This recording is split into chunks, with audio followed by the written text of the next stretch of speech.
You can tell him about your daddy. What Yeah. you told us before. Tell us about when your daddy was sick. What happened to him? Well, Daddy was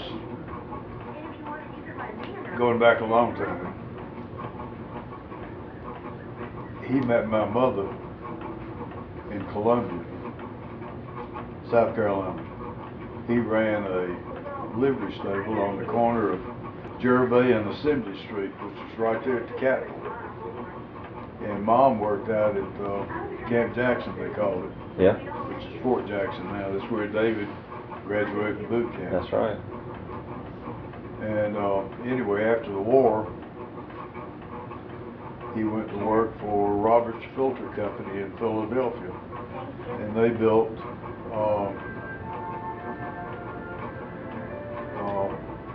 industrial, commercial city water treating systems. And he traveled all over the country putting those in for Roberts Filter Company.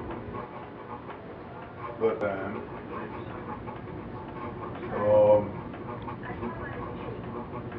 and it was probably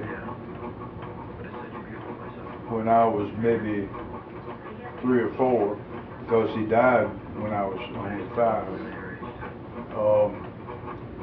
He was on a construction site, and a brick fell from way up above and fell down and hit him in the back of the neck and caused a blockage in his carotid artery.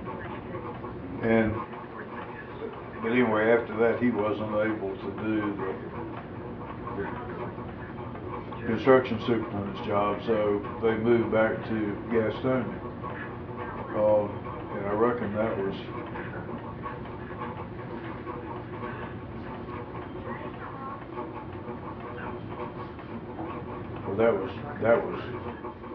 I was born in Gastonia, so that would have been 3 or 4 years before I was born at the time that happened. But he ran a Sinclair filling station up on what your mama called Greasy Corner, which is at the corner of Firestone Street and Wilson Boulevard. Why was it called Greasy Corner?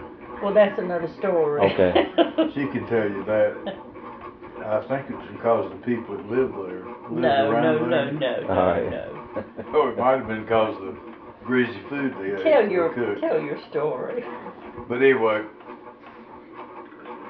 the last year or so that he lived, he was bedridden, and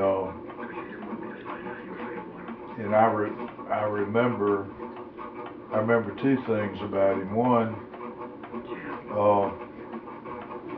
prior to the time we lived on Cherry Street, which had probably been a couple of years or so earlier, we lived at 222 North Morris Street, which was an old home place of some of the family, and he raised rabbits. He had gosh, it must have been rabbit hutches there for probably a whole 600 rabbits. And this would have been between 1930 and 34. This was during the Depression. Yeah. And folks would and he was running the filling station then also.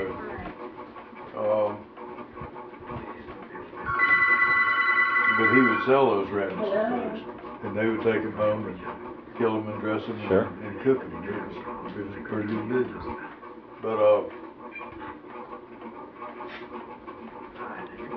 after a while, he got so sick that he was bedridden, and that was when we lived over on Cherry Street.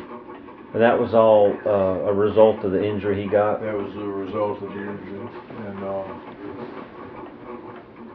I remember the time we lived on 222 North Morris Street in those rabbit hutches, and we also had a big garden, and we raised pigs and all that kind of stuff, and used to cure hams and shoulders and bacon and all that stuff down in the basement of the house. But on Morris Street, when he was bedridden, my last memory of him was when he was laying in the bed, and I didn't really have an appreciation for what was wrong with him. I just knew that he laid in the bed there all the time. Yeah. And, you know, he was a very loving and caring father. But then he passed away, and Mom had to go to work because we didn't have any other way for her to live. That was during the Depression. But fortunately, she was able to get a job at the Central Bonded Warehouse, which is a cotton warehouse that her brother was the primary owner of, and she became the office manager. And that's the kind of work that she had done when she worked down at Camp Jackson during World War I. But those were good times, even though there were bad times when Daddy died. That was a bad time. Yeah.